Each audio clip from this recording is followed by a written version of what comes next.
The Trump administration has announced significant cuts to the United States Agency for International Development budget, effectively dismantling a key instrument of American soft power.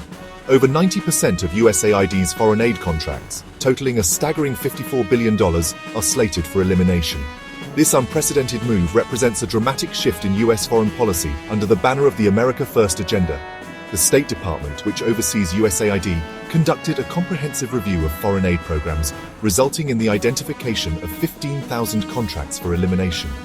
These cuts, amounting to $60 billion, encompass grants from both the State Department and USAID. The State Department alone will see 4,100 grants, totaling $4.4 billion, disappear from its budget. Within USAID, 5,800 multi-year grants, representing 92% of the agency's spending, are targeted for elimination. The remaining USAID grants, primarily related to ongoing legal battles, will be retained. This dramatic reduction in foreign aid commitments has sent shockwaves through the international community and raised concerns about the future of U.S. global leadership. The Trump administration defends these cuts as necessary to realign foreign aid with U.S. interests. According to a State Department memo, the goal is to ensure that American taxpayer dollars are used to make the United States safer, stronger, and more prosperous.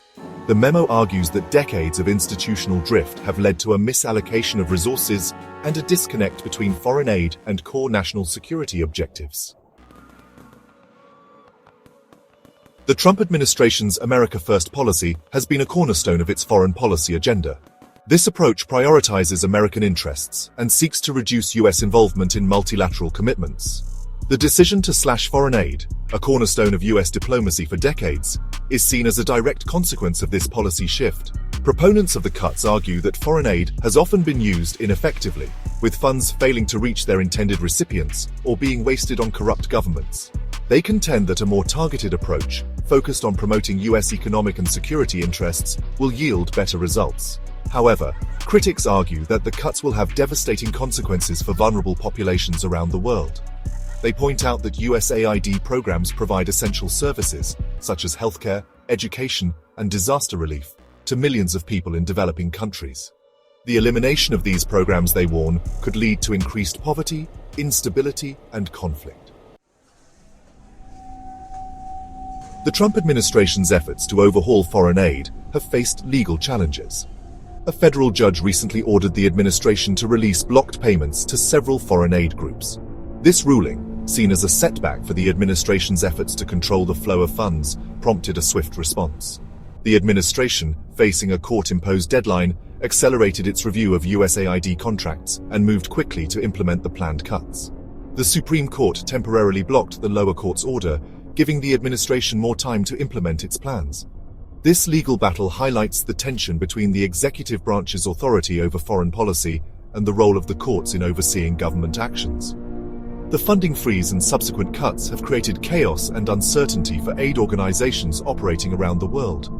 Many organizations rely on USAID funding to carry out their operations, and the sudden loss of support has forced them to scale back or suspend vital programs. The long-term impact of these disruptions on the ground remains to be seen. Section 4. Impact on global aid programs. The impact of the Trump administration's foreign aid cuts is already being felt in developing countries. In the Philippines, for example, the organization Love Yourself has been forced to suspend HIV prevention and treatment programs due to the loss of USAID funding. The Philippines has lost an estimated $69.7 million in aid programs, impacting a wide range of sectors. In Sudan, where a humanitarian crisis is unfolding, USAID-supported food aid kitchens have been forced to close, leaving thousands of people without access to essential nourishment. Similar disruptions are occurring in other crisis zones, raising fears of increased suffering and instability. The cuts are also impacting successful programs combating infectious diseases, such as Ebola and HIV/AIDS. These programs, which rely heavily on US funding, have made significant progress in recent years, but their future is now uncertain. The potential resurgence of these diseases poses a serious threat to global health security. Section 5. Reactions and future implications. The Trump administration's decision to slash foreign aid has drawn sharp criticism from a wide range of actors, including Democratic lawmakers, international organizations, and aid groups. Critics argue that the cuts are short-sighted, counterproductive, and will ultimately harm US interests. Alicia Dunn-Georgiou of the Global Health Council called the situation horrible, noting that even life-saving programs have received termination notices. She warned that the cuts will have a devastating impact on the world's most vulnerable people and could undermine decades of progress in global health and development. The long-term consequences of the Trump administration's foreign aid cuts remain to be seen. However, the move has undoubtedly diminished US influence on the world stage and raised questions about the country's commitment to global leadership. As other nations step in to fill the void left by the United States, the international aid landscape is likely to undergo a period of significant transformation.